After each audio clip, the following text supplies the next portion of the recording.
Doctor Strange he was a jerk.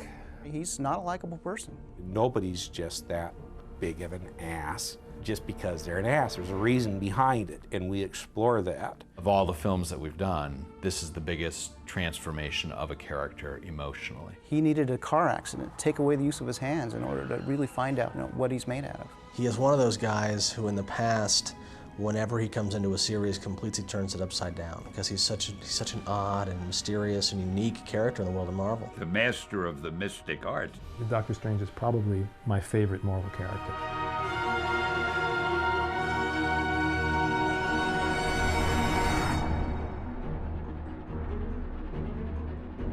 I had done a story with Steve Ditko, who I had done the Amazing Adult Fantasies with, about a magician. I think it was called Dr. Droom or Dr. I can't remember.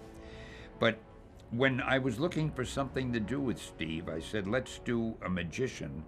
And I think he reminded me we had done something like it, or maybe he said to me, let's do a magician. But at any rate, we got together and decided to do Doctor Strange. And Steve was in his element.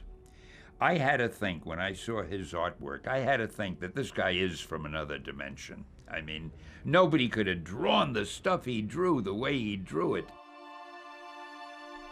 Just the way people are still riffing on Kirby's, people are still, 90% of the other dimensions in comic books come from Ditko's Doctor Strange and the things that he created on the page that had never been seen before. I love the Stan Lee, Steve Ditko stuff.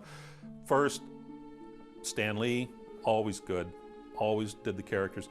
Ditko was always the weird guy in the corner sort of artist. The rest of the artists working at Marvel, starting with Jack Kirby, who did the Fantastic Four and is, very well known, it was all very clean, straightforward, upright, superhero stuff. Whereas Steve had a style, as Jack did, but Steve had a style all his own.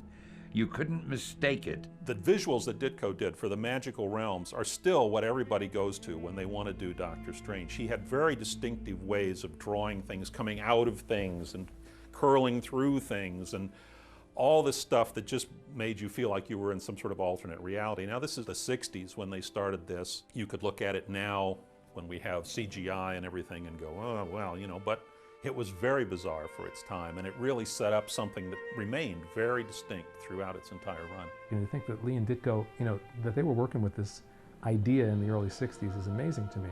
And suddenly this man, who was in Strange's case, here's a guy who literally, went to India, found his guru, and was transformed by it.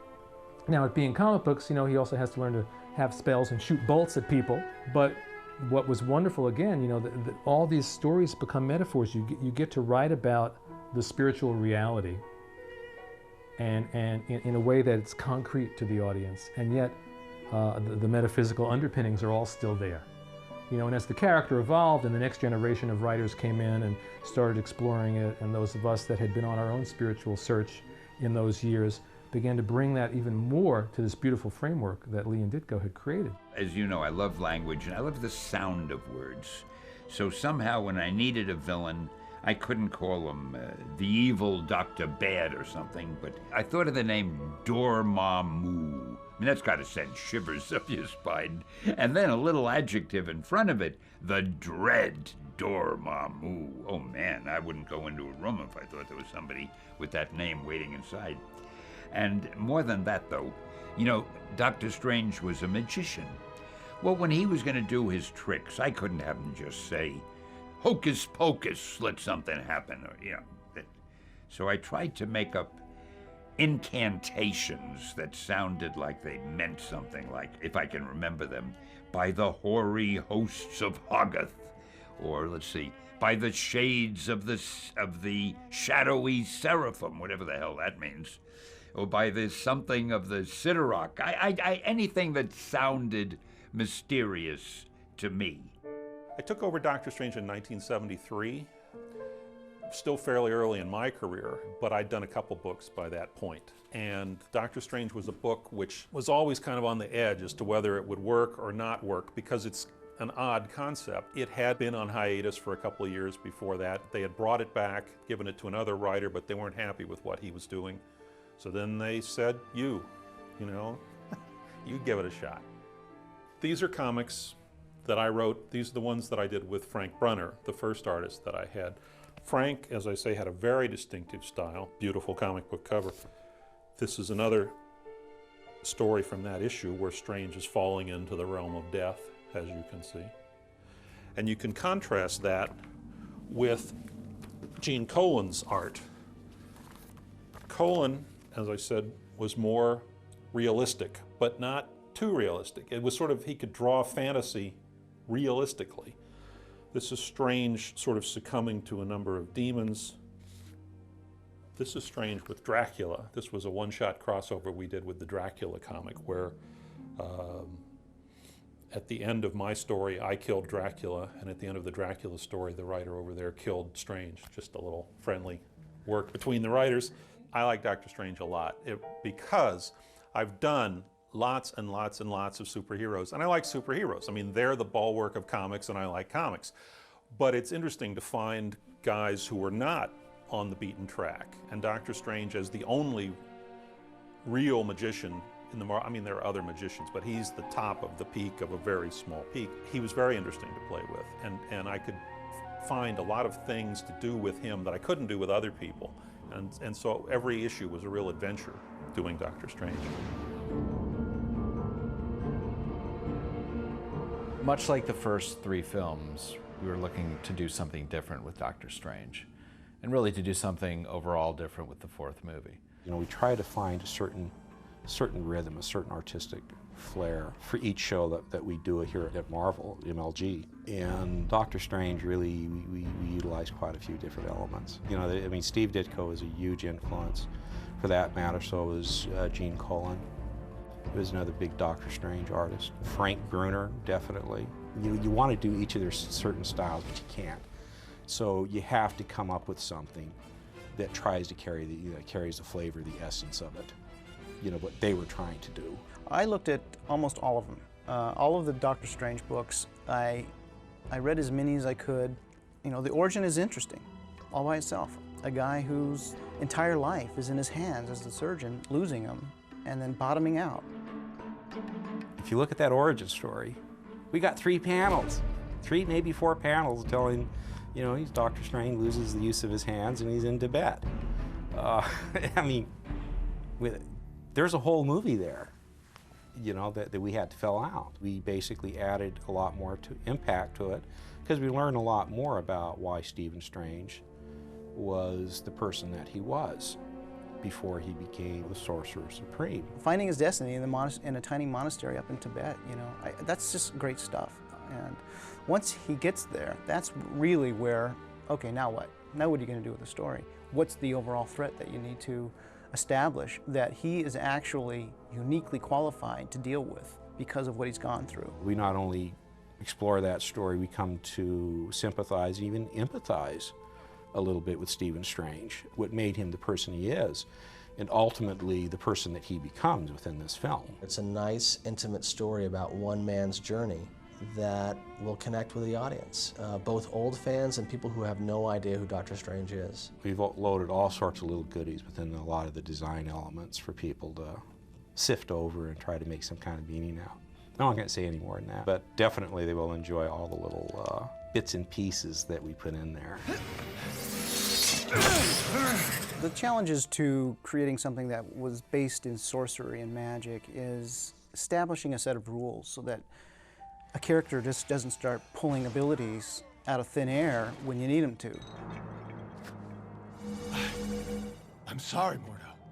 I didn't mean to. Because if anyone and everyone can do everything, it doesn't allow you any boundaries to create exciting action or really much of a story at all. You have to have limitations. Now, of course, you want to come up with something different for each character so that they're not all just doing things with their hands, so that they're visually unique. Some may use fabric or scarves.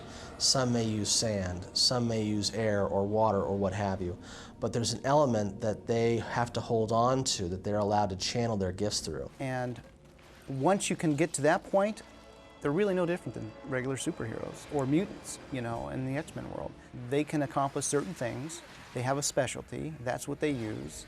But just the basis of it is not in science necessarily, but in mysticism. The Sorcerer Supreme is someone who is not bound to any one element or one thing, but can control all forms of energy. That's why they're the absolute power. So for us, by giving that structure, that allowed us to tell a story that's believable and made sense. I can't just say some word and stop you. I have to have resources that will allow me to do my magic.